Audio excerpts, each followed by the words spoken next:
palestra de ressurreição e reencarnação com a Valéria. Nós vamos fazer agora a nossa página inicial e depois a nossa prece, tá bom? Então, do livro Pão Nosso, de Francisco Cândido Xavier, leitura 138. Vejamos isso. Porque o Cristo me enviou, não para batizar, mas para evangelizar, não em sabedoria de palavras, para que a cruz do Cristo se não faça vã. Quem disse isso? Paulo, 1 Coríntios, capítulo 1, versículo 17. Geralmente, quando encarnamos, sentimos vaidoso prazer em atrair o maior número de pessoas para o nosso modo de crer. Somos invariavelmente bons pregadores e eminentemente sutis na criação de raciocínios que esmaguem os pontos de vista de quanto nos não possam compreender no imediatismo da luta.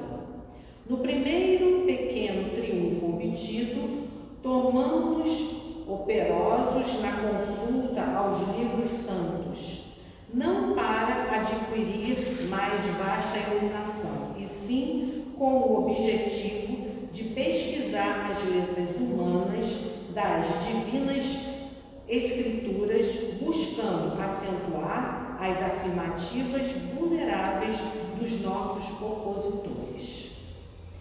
Se, católicos romanos, insistimos para a observância de nossos amigos a frequência da missa e dos sacramentos materializados, se adeptos das igrejas reformadas exigimos o comparecimento geral ao culto externo, e se espiritistas, buscando multiplicar as sessões de intercâmbio com o plano invisível, semelhante esforço não deixa de ser louvável em algumas de suas características.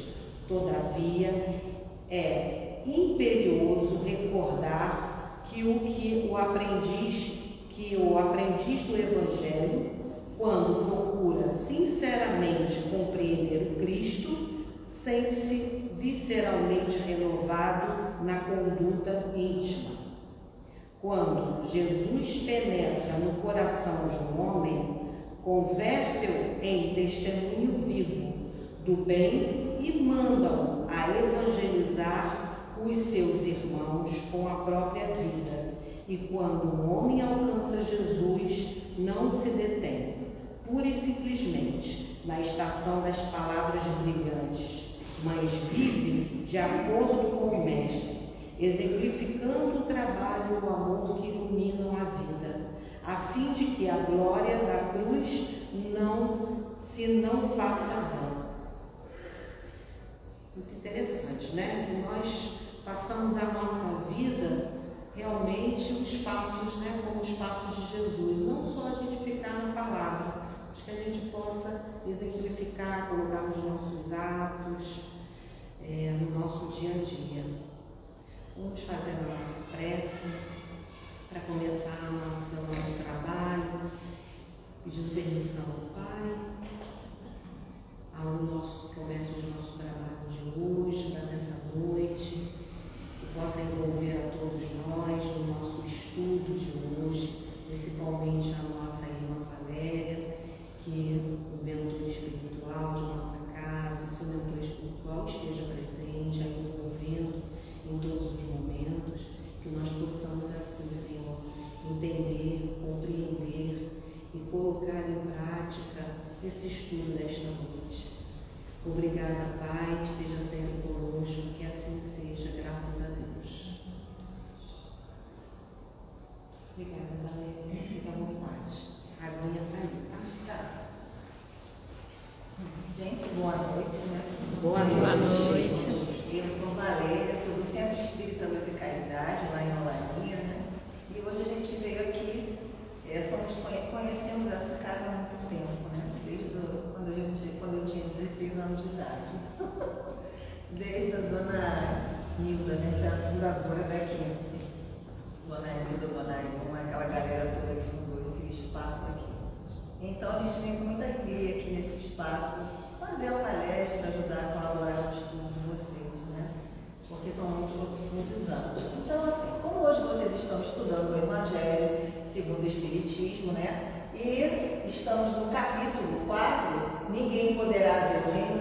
Deus se não nascer de novo, e esse capítulo é muito legal, que ele vai trazer temas interessantes e vai trabalhar com vários entendimentos, né? Então, ficamos com a lição do item 1 a 17, que é ressurreição e reencarnação. E nós vamos pegar, assim, não dá para falar todos os itens em 40 minutos, porque a gente teria que fazer uma coisa mais extensa, né? Porém, a gente vai pegar a ideia e vai trazer o que Allan Kardec está desenrolando aí nesses itens, como diz a juventude. Então, vamos começar refletindo, gente. Eu trouxe duas perguntinhas para a gente pensar, né? Reencarnação, ressurreição e reencarnação são a mesma coisa? E aí a gente pode trocar, se vocês quiserem perguntar alguma coisa, podem perguntar, né? Vamos começar a nossa reflexão. Será que essas palavras querem dizer a mesma coisa? Será que elas têm o mesmo significado? Não. Hoje não. Hoje não? Hoje não. Antigamente não tinha o termo reencarnação. Eles, eu creio que nas escrituras queria se dizer reencarnação e se dizia ressurreição. Sim, tem isso também, né? E aí fica a perguntinha, qual a diferença, né? As palavras mudam o seu sentido com o tempo? As palavras têm um sentido, primeiro, que é o seu significado. Toda palavra quando é criada, ela tem um significado próprio, né? Porém, ao longo do tempo, ela pode agregar outras interpretações e outros significados. Ela continua com o seu significado original, mas com o passar do tempo ela ganha outras definições, né? Até porque o entendimento também vai ficando diferenciado. Então, vocês falaram para mim que ressurreição e reencarnação não é a mesma coisa.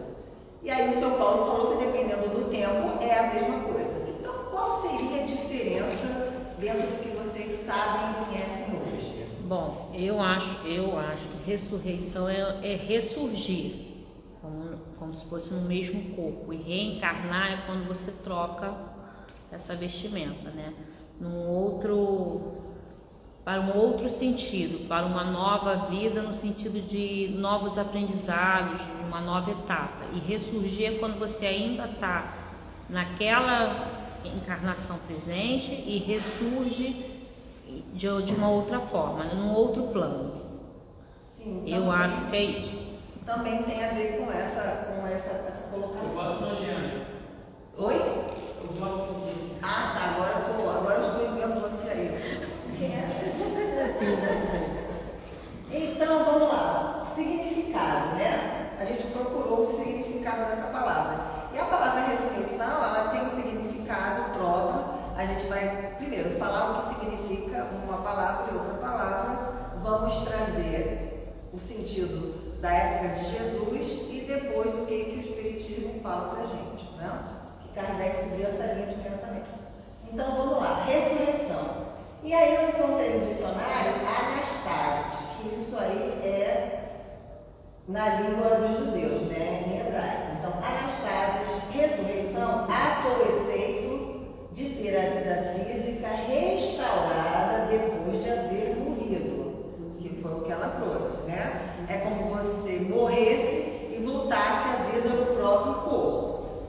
E aí lá no dicionário citava a ressurreição de Jesus, né? Que para eles foi o primeiro fato. E aí a gente vai lembrar de Lázaro, né? Só que Jesus e Lázaro têm uma grande diferença. E isso também tem a ver com o conhecimento que a gente tem dentro daquele tempo e dentro daquela época. Então, ressurreição é entendido como você voltar à vida no mesmo corpo. Várias culturas religiosas acreditam que a gente pode voltar à vida no mesmo corpo, né? E ainda acreditam na questão do juízo final. Quando você volta, aí vai ser separado o justo e o injusto. Então, esse é um dos sentidos da palavra e eles fazem menção à ressurreição de Jesus.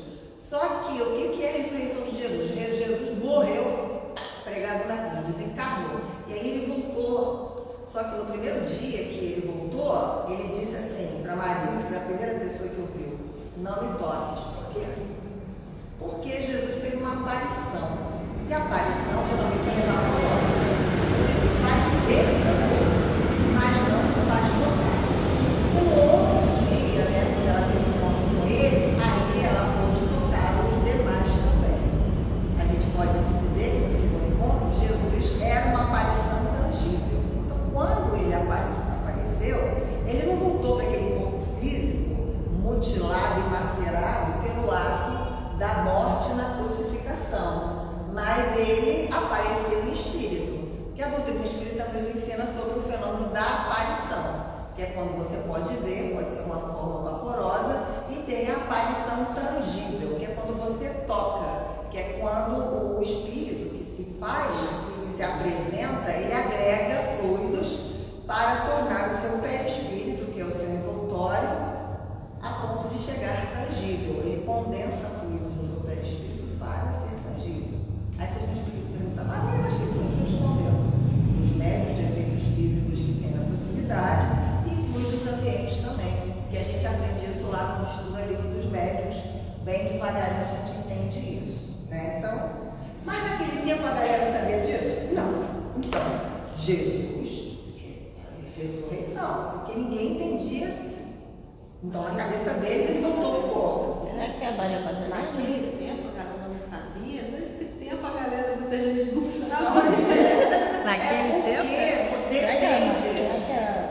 Naquele tempo, os conhecimentos eram feitos a partir da observação. Toda cultura ela é formada por aquilo que você produz, por aquilo que você entende e pelo conhecimento que você cria. Isso faz parte da cultura. E tudo isso era feito a partir da observação daqui. Não havia pesquisa científica que passou a existir a partir de algum tempo da Idade Média, mais no seu final, né, principalmente da Idade Moderna, que a pesquisa científica vem se desenvolvendo ao longo dos anos. E ela dá a conhecer esse mundo material no qual a gente vive. Né? Então, sigamos em frente. A ressurreição do corpo, na altura do juízo final, é uma crença judaica que teve origem no século II a.C. E mais tarde, até os dias de hoje, muitas comunidades cristãs acreditam no dia do juízo final, os mortos ressuscitarão, sendo que todos terão como destino o céu ou o inferno. Comentamos isso aqui. Ressurreição dos mortos é uma doutrina fundamental em várias religiões, como no judaísmo, no islamismo e cristianismo. Isso está lá em significados.com, que foi no dicionário. Mas também ressurreição significa, na medida que a ciência, vamos dizer, galopa e caminha, e que a gente entende que um corpo morto se decompõe e que ele não volta à vida, então algumas culturas religiosas agregaram outro significado a essa palavra, que é o reaparecimento de quem supostamente estava esquecido. Por exemplo, fulano apareceu, e ressuscitou dos mortos. Tu não vê uma pessoa há 500 anos. Aí quando a pessoa aparece, você fala assim, Deus ressuscitou dos mortos, meu filho. Então esse é um outro significado que se dá para a palavra ressurreição, né? A pessoa estava sumida, apareceu, você diz que ela ressuscitou. Mas isso a gente fala de uma maneira jocosa para as pessoas. E também quer dizer energia, vigor, disposição, vida nova. Ou seja, as pessoas quando elas mudam de vida, né? Fulano levava a vida de um jeito, caiu a ficha, mudou, passou a levar a vida de outro jeito. Então, quando as pessoas fazem, às vezes dizem, né? Aceitou Jesus, melhorou, então eles têm isso como uma ressurreição da própria pessoa. Então, também existe esse significado para a palavra ressurreição. Então, você tem um sentido e a partir dos anos ela é agregada outros significados a essa mesma palavra. Tá certo? Vamos lá, reencarnação. É a crença que após a morte a alma do ser humano retorna a vida em outro corpo. Né? Na doutrina espírita ela diz pra gente o quê? Que você morreu, desencarnou, passa um tempo na vida espiritual e aí você volta lá na outra encarnação. É isso que o Espiritismo diz pra gente. Para a gente evoluir, para a gente exercer um processo de autoconhecimento, para a gente amadurecer enquanto espírito e chegar na chamada perfeição, né? Mas a gente vai encontrar reencarnação também em outras doutrinas, né? E inclusive algumas doutrinas acreditam que você pode reencarnar nos animais e a alma dos animais pode reencarnar nos seres humanos, que é a os hindus acreditam nisso, né? Que você pode encarnar em um animal e um animal em você. Então existem outras culturas religiosas que também adotam a reencarnação, porém com um entendimento diferente do entendimento que a doutrina espírita traz pra gente. Tá certo isso? Beleza. Então vamos lá. Ressurreição e reencarnação. Vou destacar o item 1, 2 e 3. Eu estou assim bem olhando para ela. E eu achei engraçado porque assim, falei, poxa, a gente vai passar pelo Evangelho, não vai ler um pedacinho? Quando a gente tem um livro para estudar, a gente tem que ler e construir um entendimento daquele texto, né? Então lá no item 1 ele fala assim, eu gosto dessas historinhas, tá? Ele diz assim, Jesus tendo vindo às cercanias de Cesareia de Filipe, isso é o local, tá? Interrogou assim os seus discípulos. Que dizem os homens com relação ao Filho do Homem? Quem dizem que eu sou? Então ele está perguntando. O que o povo está falando que eu sou? Em outras palavras, o que a galera está dizendo de mim na atualidade? E eles lhes responderam. Dizem uns que és João Batista. Então eles achavam que Jesus era João Batista. Outros que você é Elias. Outros que Jeremias, ou alguns dos profetas. Então, o povo falava, isso significa fofoca. Então, cada um achava que Jesus era um. Um achava que Jesus era João Batista, quem é? Elias, Jeremias, são os profetas. Então, eles achavam que Jesus era um profeta, que voltou profeta. A ideia era essa, o diálogo, a conversa era essa. Bom, se voltou, só pode ser como? Se o profeta já morreu lá atrás, então só pode ser reencarnação, né? Jesus, teoricamente, segundo o texto, seria a reencarnação do profeta. Então perguntou-lhe Jesus, e vós, quem dizeis que sou? Tá, todo mundo está falando de mim, vocês falam de mim. Simão Pedro, tomando a palavra, respondeu, tu és o Cristo, o Filho do Deus vivo. Você é filho de Deus. Então já mandou a real. Não é nada disso que a galera está falando por aí, tá bom? E replicou-lhe Jesus, bem-aventurado és, Simão, filho de Jonas, porque não foram a carne nem o sangue que isto te revelaram, mas meu Pai que está no céu. Então ele não está vendo a descendência de Jesus, né, a linhagem étnica dele. Ele está sentindo que Jesus é uma identidade, um espírito diferente, que não tem nada a ver. É uma outra pessoa, uma outra personalidade. E aí a história continua. Quando ele fala aqui que Jesus, que as pessoas pensam que ele é Jeremias, Elias, um outro profeta, aí ele já está trazendo a ideia da reencarnação dentro desse texto. Nesse ínterim, Herodes de Antipas, tá? Porque eu descobri que tinham 3 Herodes. Herodes o Grande, que é o pai, e os filhos que eram Herodes, a dinastia. Um mandou matar um monte de criancinha e queria acabar com Jesus no nascimento. Aí ele saiu do poder, entrou o filho dele, que era o Herodes de Antipas, que foi o que também perseguiu Jesus, que também participou do julgamento de Jesus antes da crucificação, e foi o que mandou cortar a cabeça de João Batista. Foi esse aí. Então, neste ínterim, Herodes de Antipas, o tetrarca, o que é isso? É a forma de governo que ele usava lá. Ouviram falar de tudo o que fazia Jesus, e seu espírito se achava suspenso, porque a fama de Jesus corria, tá? A galera era telefone sem fio, era uma fofoca. Às vezes, Jesus fazia isso e o povo fazia isso. Que a língua de trapo, né, aumentava o negócio. Então, ele já estava assim, nossa, quem é esse profeta? Quem é esse cara? Será que ele vem aqui tomar meu poder? Será que ele vem roubar o meu reinado? Será que ele vai tirar meu trono? Então, ele já estava louco. Estava ficando maluco com essa história de Jesus, né? Estava em suspenso, né? Porque uns diziam que João Batista ressuscitara dentre os mortos, outros que aparecera Elias, e outro que um dos antigos profetas ressuscitara. Então a mesma coisa que Jesus perguntou e que eles responderam, esse cara também estava sabendo dessa fofoca, também estava sabendo disso. Então, primeiro, quem é esse Jesus? Segundo, esse João Batista, quem é, meu Deus? Quem nasceu nesse homem? Que espírito é esse? Será que é um profeta? Porque também tinha uma parada dessa, eles tinham um negócio com os profetas, entendeu? Era como assim, você fazer alguma coisa de junto com o profeta, era como se ele caísse alguma alma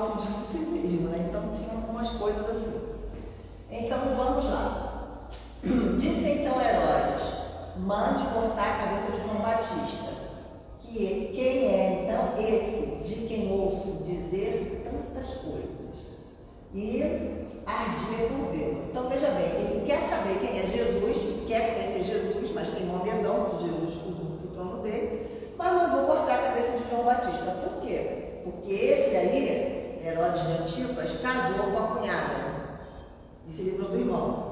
E João Batista condenou esse ato, porque ele teria que respeitar, ele não poderia, né, acabar com a raça do irmão e pegar a cunhada para ele, isso não é próprio. Então, João Batista condenava as atitudes dele porque ele não era ético, né, vamos dizer dessa forma, não aceitava. E aí ele ficava, porque vem cá, qual é o governante que quer ser contestado? Que se acha o máximo dos máximos, alguém vai dizer para ele, não faça isso, que isso não é certo. E ele ainda estava se achando amaldiçoado. Pois é. Ficou com medo, tinha superstição. Pois é. Então era mais fácil cortar a cabeça de João Batista. E acabar com o assunto, né? Exatamente, para não ser contrariado, né? E na atualidade as pessoas fazem isso de várias formas, né? Quando os políticos mandam assassinar os seus adversários na disputa política. Então é uma forma de você entender a vida que ainda persiste nos dias atuais, de maneiras diferentes. Então sigamos em frente. E aí continua o diálogo, porque ele vem falando da reencarnação aí o tempo todo, né? Após a transfiguração, seus discípulos então interrogaram desta forma: por que dizem os escribas ser preciso que antes volte Elias? Nossa, mas por que Elias tem que voltar? Jesus lhes respondeu: é verdade que Elias há de vir e restabelecer todas as coisas. Ou seja, ele vem para dar cumprimento àquilo que ele falou, foi embora e vai voltar para continuar. Inclusive a doutrina espírita fala, né, que dentro da questão da reencarnação, a gente pode começar um trabalho, uma existência, e o espírito pode retornar na próxima existência para dar continuidade àquela tarefa que ele estava desenvolvendo. Né, o espiritismo nos traz isso. Mas eu vos esclareço que Elias já veio e eles não o conheceram e o trataram como lhes aprouve. Por quê? Claro, o espírito de Elias reencarnou em quem? João Batista. A cara do João Batista era igual a de Elias? Não, claro que não. Elias era um corpo que teve um corpo, né, que se desfez, e aí quando ele reencarnou, ele voltou como sendo João Batista. Uma das grandes provas é que o Elias matava todo mundo, cortava a cabeça de todo mundo. E João Batista teve a cabeça cortada também. Então, aí você vê, né, por que ele aceitou esse destino? Porque ele entendeu que aquilo que ele fazia era errado. E aí ele escolheu passar pela mesma coisa. E naquele tempo, cortar a cabeça era comum. Era uma pena capital. Você tem várias penas capitais. Enforcamento, cortar a cabeça, dar veneno, você tem várias formas de pena de morte. A pena de morte da época comum era a decapitação ou a crucificação, né? O apedrejamento era uma outra também, mas naquele tempo histórico essas eram as penas de morte da época, né, do contexto. Então sigamos aqui. Seus discípulos então compreenderam que fora de João Batista que ele falava. Então o pessoal entendeu isso. Então quando ele fala disso, por que eu trouxe? Porque dentro das próprias escrituras do Evangelho, que está nos vários evangelistas, a gente vai encontrar narrativas que falam da reencarnação. Porém, como diz ali o nosso querido amigo, né? Naquela época, para eles, reencarnação e ressurreição eram sinônimos. Os judeus entendiam reencarnação como ressurreição. Você podia voltar no outro corpo, podia voltar no mesmo corpo. Então, para eles não tinha muita diferença. Em função das informações, em função do conhecimento, em função da cultura, da época, do seu tempo, né? A reencarnação fazia parte dos dogmas dos judeus, sob o nome de ressurreição. Isso está lá em Evangelho segundo o Espiritismo. Allan Kardec faz esse comentário, porque ele coloca o texto, ele analisa e ele comenta. E nesse comentário ele traz isso daí, né? Só os saduceus, que eram outro povo da época, cuja crença era de que tudo acaba com a morte, não acreditavam nisso. Porque para o saduceu, morreu, acabou, tchau, perdeu das fontes, não tem mais esse negócio. A ideia dos judeus sobre esse ponto, como sobre muitos outros, não eram claramente definidas, porque apenas tinham vagas e incompletas noções acerca da alma e da sua ligação com o corpo. Então as pessoas sabiam que o corpo não era só o corpo, que tem a alma, sabe que quando morre a alma existe, que vai para algum lugar e que volta. Mas como é que é isso? Como é que isso funciona? Então eles não tinham uma noção exata como hoje a gente pode ter. Aquele tempo era diferente desse tempo. E Allan Kardec considera isso, essa visão e esse entendimento da vida no seu tempo, né? Criam eles que um homem que vivera podia reviver, sem saberem precisamente de que maneira o fato poderia dar-se. Por isso que eles acharam que Jesus ressuscitou, mas foi uma aparição fugida. Por isso que eles acharam que Lázaro ressuscitou, mas Lázaro não estava desencarnado. Lázaro teve, vamos dizer assim, existem doenças, catalepsia e letargia, que são as chamadas mortes aparentes. É quando a pessoa entra num estado, vou dizer assim, de inconsciência ou de sono, né? Até os sinais vitais baixam bastante, e que ela fica como se fosse morta. E naquele tempo, meu amor, ninguém se preocupava em escutar o coração de ninguém. Ninguém se preocupava em medir a pressão arterial de ninguém. Você caía duro, sacudiam, você não levantava, não dava conta de si, tá morto, vamos enterrar. Era assim que a banda tocava, né? E até no início do século XX ainda era muito isso. Com o advento da medicina, do estudo do corpo, das funções, os médicos começaram a descobrir os batimentos cardíacos, escutar, tiveram vários tipos de estetoscópio, aí vinha o médico, botava um espelhinho para ver se tinha um bafo aqui, para saber se a pessoa realmente estava morta ou se não estava morta. Porque os sinais vitais podem estar muito baixinhos, mas ainda podem estar presentes.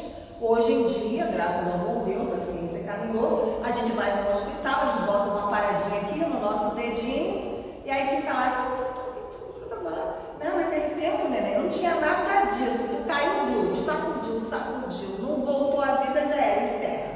Quanta gente não era enterrada viva? Quanta gente não ficava? A gente não conseguia ser enterrada viva. Fala sério, deve ser um desgraça.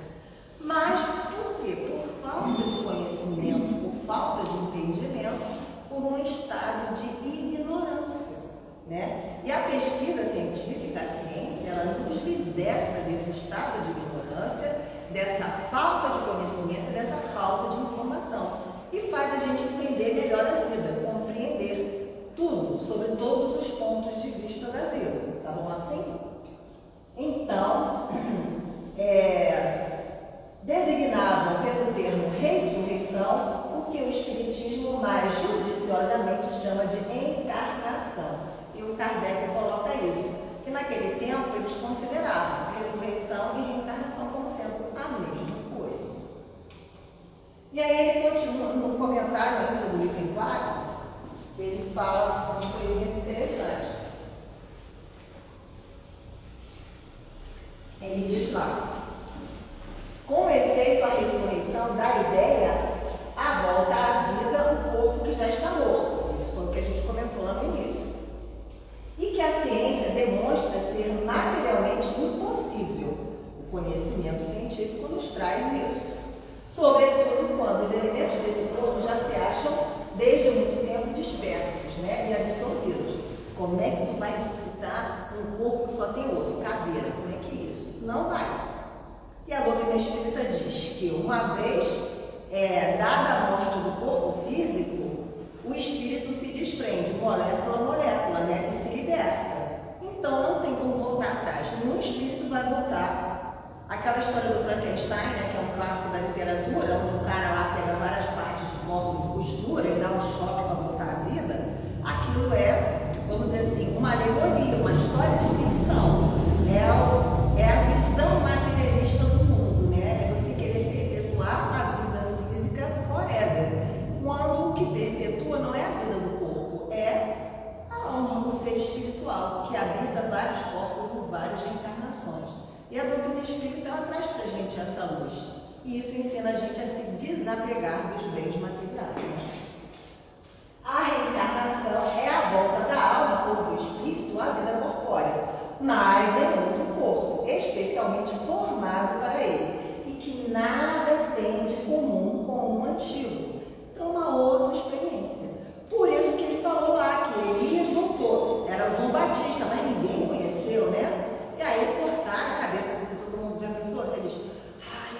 talvez nem tivessem cortado a cabeça do João Batista se tivessem visto na cara dele pronto Elias. Talvez tivessem medo de sair morrendo. Mas como era diferente, não é verdade? Então, vamos lá. A palavra ressurreição podia, sim, aplicar-se a Lázaro, mas não a Elias, nem aos outros profetas. Mas Lázaro, aí a gente lembra, né? Que ele, Allan Kardec comenta o caso de Lázaro, ele não está morto, né? Porque se realmente ele tivesse morto, se realmente ele tivesse se desprendido da matéria, ele jamais poderia voltar ao corpo. Ele sofreu um fenômeno de morte aparente, né? Que é a catalepsia, a letargia, tem uma outra aí, classificada também. Que você fica e depois a pessoa volta. Então, vamos lá. Se, portanto, segundo a crença deles, João Batista e Elias, isso é o que Kardec falou, o corpo de João não podia ser o de Elias, pois João fora visto criança. E seus pais eram conhecidos, claro, todo mundo sabia de onde ele era, a família dele e tal, foi crescendo. João, pois, podia ser Elias reencarnado, porém não ressuscitado, né? E aí esse é o comentário que Allan Kardec faz para distinguir a reencarnação da ressurreição. O espírito voltou, mas voltou no outro corpo. E isso é reencarnação, não é ressurreição. E ele traz essa informação cultural de que naquele tempo, para os judeus, era praticamente um sinônimo, praticamente a mesma coisa.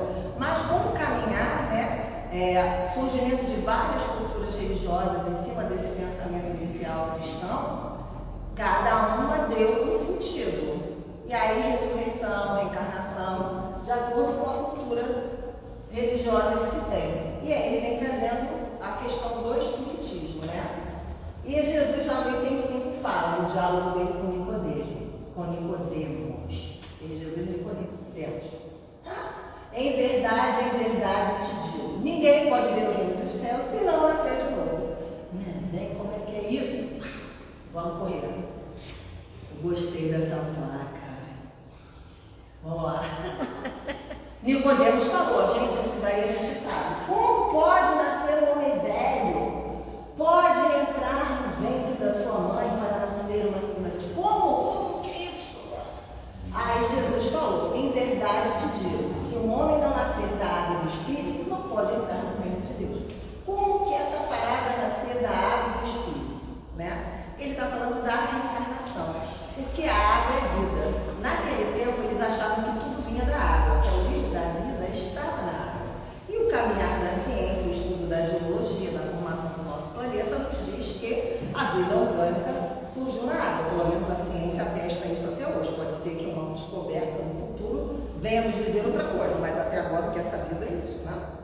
Então, veio da água. Então, a água é uma geração. Quando você tem um corpo novo, você é gerado onde? No líquido amniótico do ventre materno. Você se alimenta daquilo ali, né? Então, você tem que nascer do corpo do Espírito. Quer dizer, você vai para o corpo novo, mas o Espírito, quem cria é Deus. Nós somos obra de Deus. Então, ele faz uma diferença entre Espírito e matéria. Quando ele fala da água e do Espírito, ele fala o quê? Que você tem a matéria e você tem o Espírito, né? O que é nascido da carne é carne, o que é nascido do Espírito é Espírito. Então, o corpo gera o corpo e o Espírito é a obra de Deus. E existe uma diferença entre o Espírito e o corpo, entre a alma e o corpo. O corpo é instrumento, a alma é o ser pensante imortal. Não é eterno, mas é imortal. Não te admires de que te haja dito ser preciso que nasça de novo. Claro, a gente está num processo de evolução, né?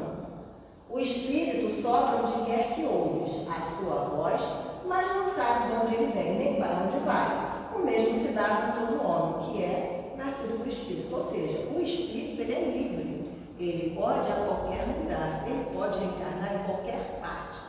No caso nosso aqui, a gente pode nascer no Brasil, na China, no Japão, em qualquer lado. Se a gente melhorar um pouquinho, a gente pode reencarnar até em outros mundos, né? Mas por enquanto nós estamos aqui mesmo. E aí, Kardec comenta, né, que a água se torna um símbolo da natureza material, como o espírito da natureza inteligente. E ele separa o que é espírito e o que é matéria, né? A água também tem o sentido de batismo naquela época. Porque ele diz aí, vou até adiantar, que esses textos, ele pega o mesmo texto e reproduz.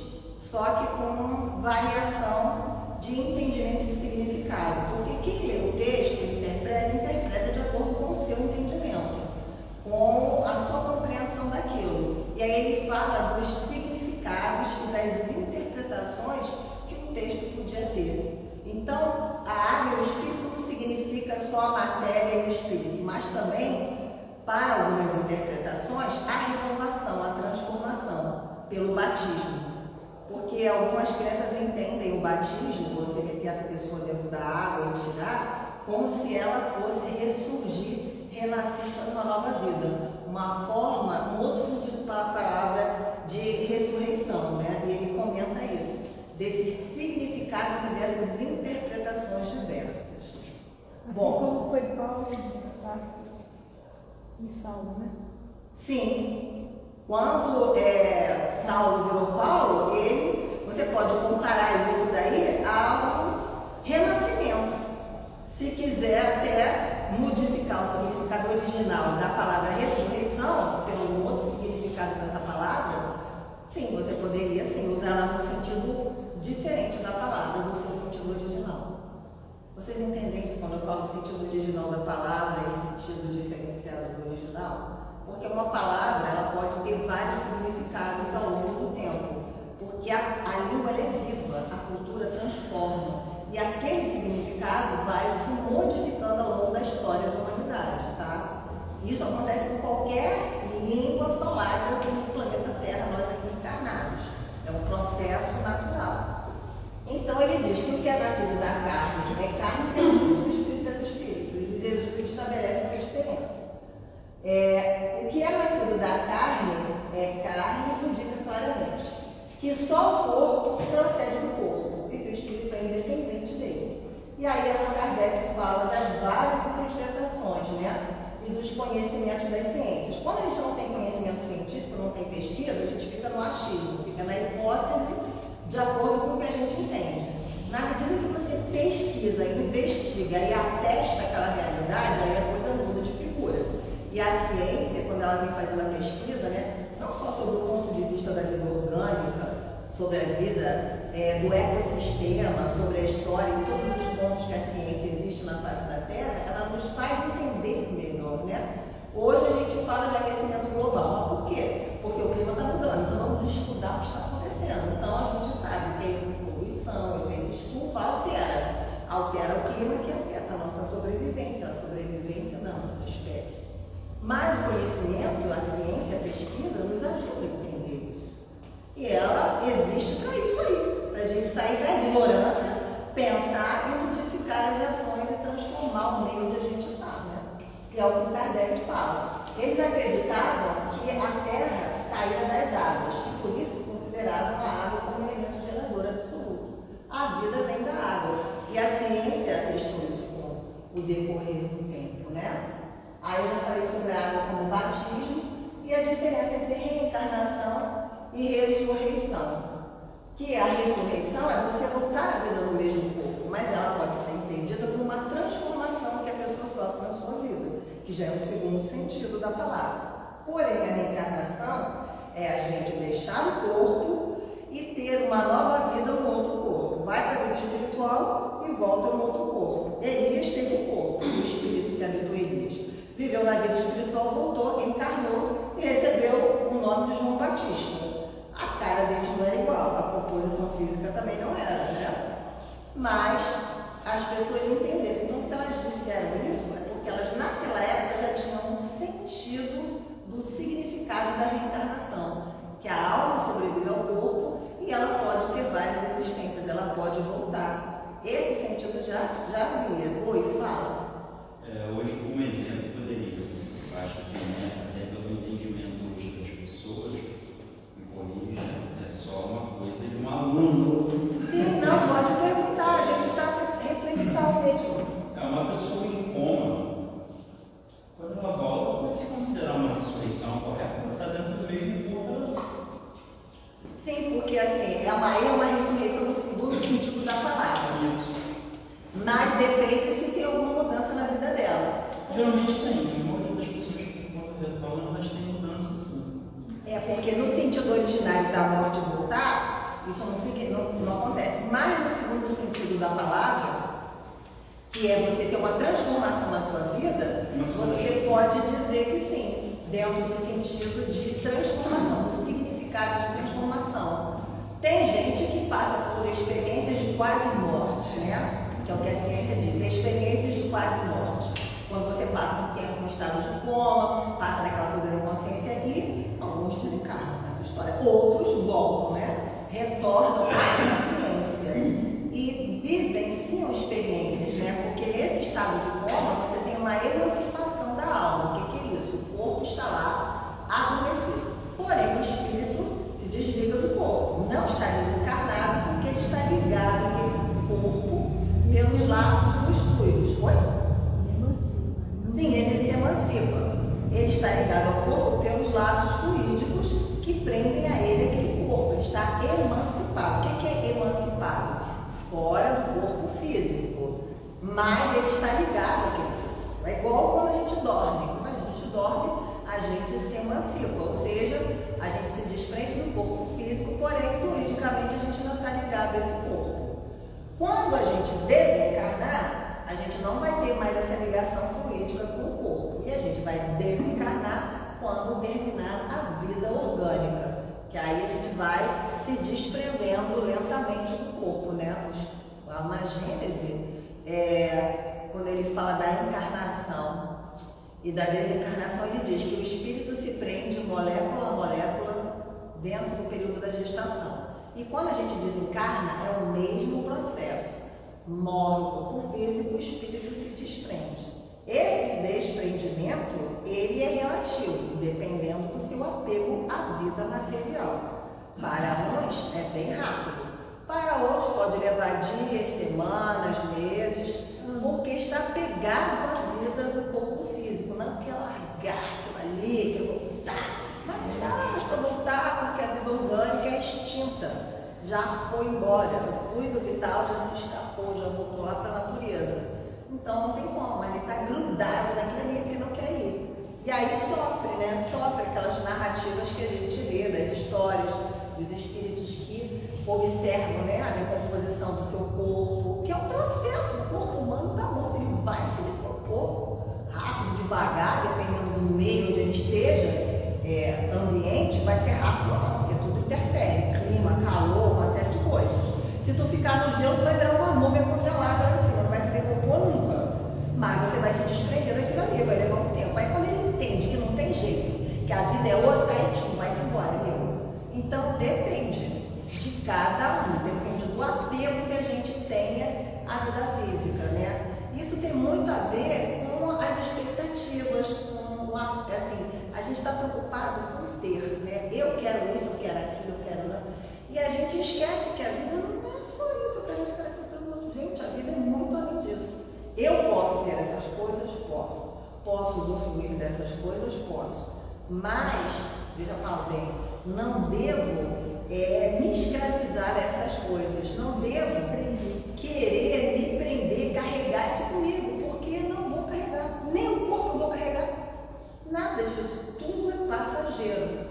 Então, o grande exercício é a gente ter, usufruir e deixar. É como as roupas que você não quer, que você dá para outras pessoas. É como aquilo que você não precisa mais daquilo, porque você passa adiante. Isso é despreendimento. A gente exercita quando a gente dá a roupa, o sapato, deixa o carro, dá o carro, troca o carro, sabe o que você faz? Aí você se prepara, porque se vier uma enchente de perder a casa foi embora na enxurrada, como a gente vê aí na televisão, né? Do rio que vem, carrega a casa da pessoa. Imagina uma pessoa que não consegue dar uma roupa, um sapato, quando ela vê a casa dela indo embora, vai ter que encher aquilo. Mas se ela consegue se desprender e dar para o outro, saber que é passageiro, a casa vai levar, mas ela sabe que ela vai construir, porque ela entende que ela tem força de trabalho para recomeçar. E aí sofre menos. Essa é a diferença. Alguém quer fazer alguma pergunta para a Valéria sobre o nosso tema de ressurreição?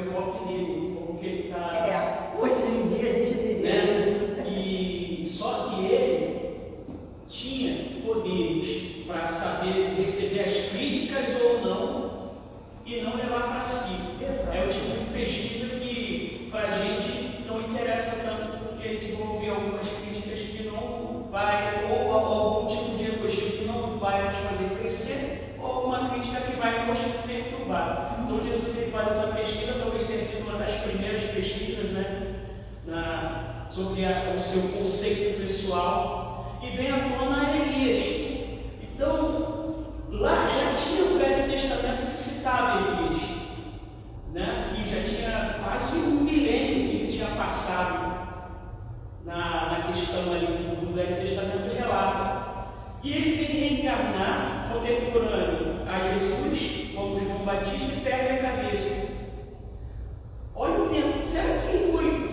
Eu sei que isso daí talvez até fora do contexto, mas será que ele levou 900 anos mesmo para ele perder a cabeça naquela época? Não, claro. Não deve ter tempo, né? Ele deve ter, olha só, nesse período de identificação, que ele foi identificado aqui, você tem um período.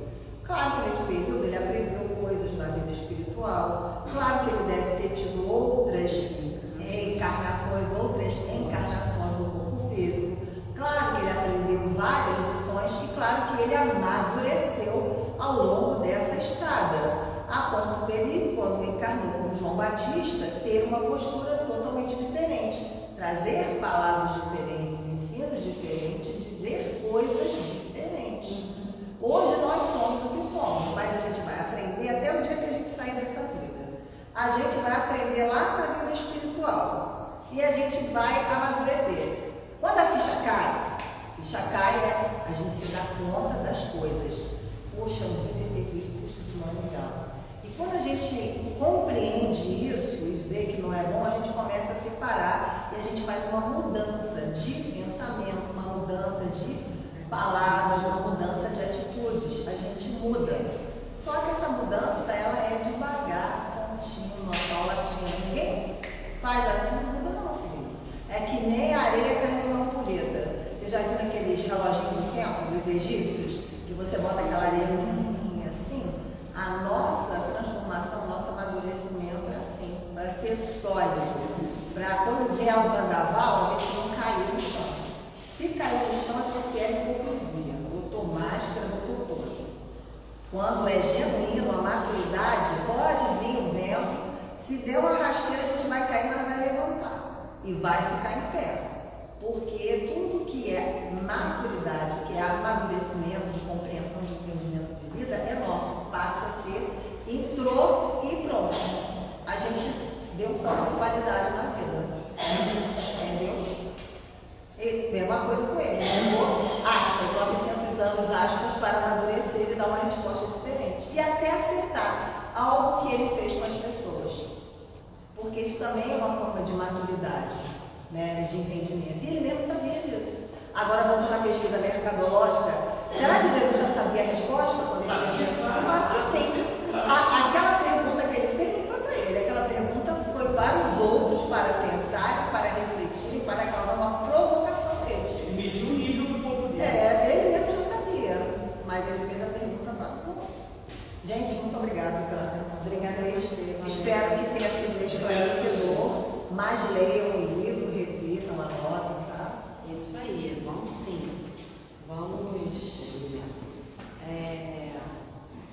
chegar em casa depois, pegar o Evangelho segundo o Espiritismo, dar uma lida nesses itens de 1 a 17, que ela fez uma resumida, né?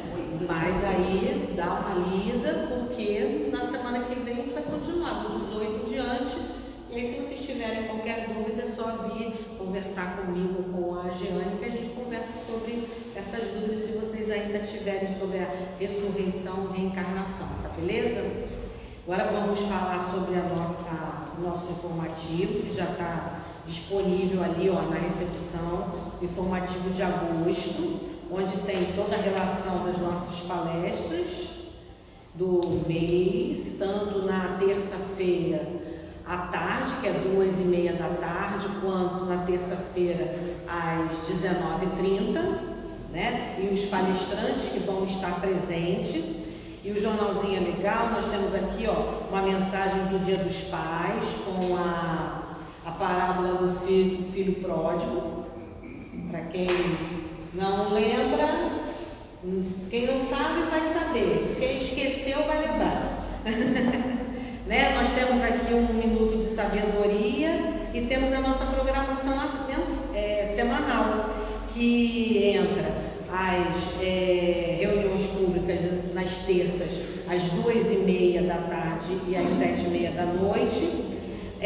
Nós temos a irradiação à distância, que é às 19 horas. Quem quiser deixar um nomezinho, pode colocar na nossa caixinha que tem ali na recepção. Quem quiser mandar um nome, pode mandar pelo direct no Instagram.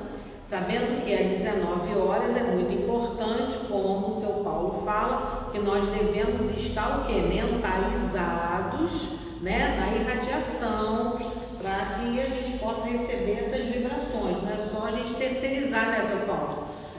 Se a irradiação não conjugar o que pede, porque o pouquinho que a gente consegue dar é terceirizado, a gente vai saber para o carpinteiro e pronto. Exatamente. E lembrando que juntos somos mais fortes. Juntos somos mais fortes. Então vamos o quê? Ficar unidos no pensamento para que a gente possa receber essas vibrações, que é da irradiação, tá? Nós temos na quinta-feira, e nas reuniões públicas nós temos atendimento fraterno, nós temos o passe, tanto na parte da tarde quanto na parte da noite. É só entrar em contato com os dirigentes de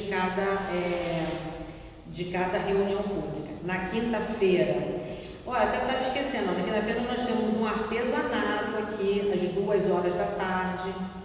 Nós temos o Evangelho, estudo do Evangelho segundo o Espiritismo, às 7h30 da noite, que está assim maravilhoso, não percam.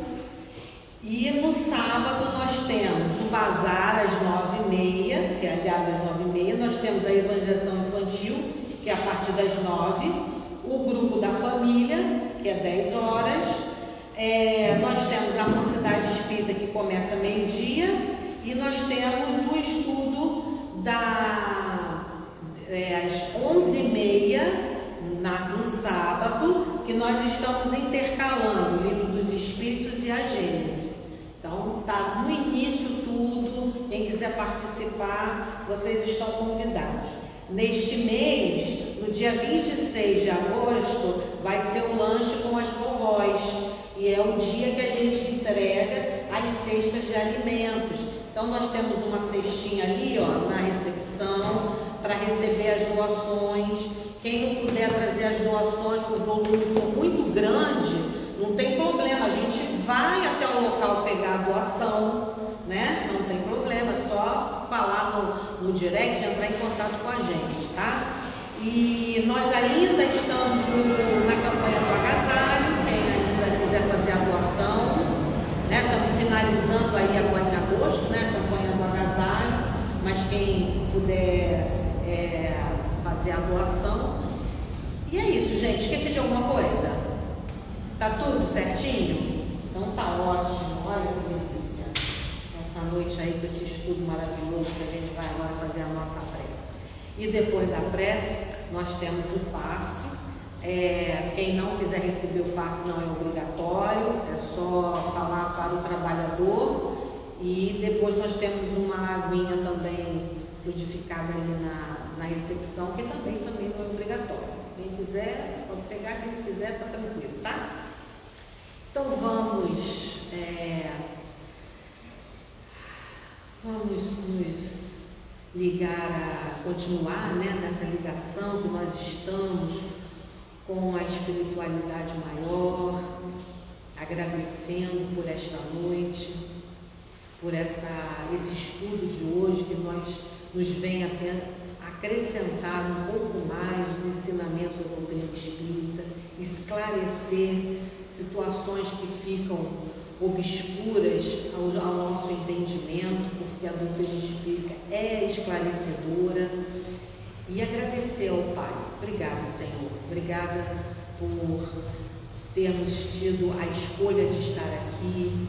Obrigada pela a sua misericórdia, pela sua bondade, pela sua justiça. Que nós possamos, Senhor, dar continuidade ao trabalho do passe, com essa energia que se faz neste ambiente, agradecendo sempre. Agradecendo aos benfeitores da nossa casa, agradecendo ao nosso Mestre Jesus e graças e louvores a Ti, Pai. Que assim seja, graças a Deus.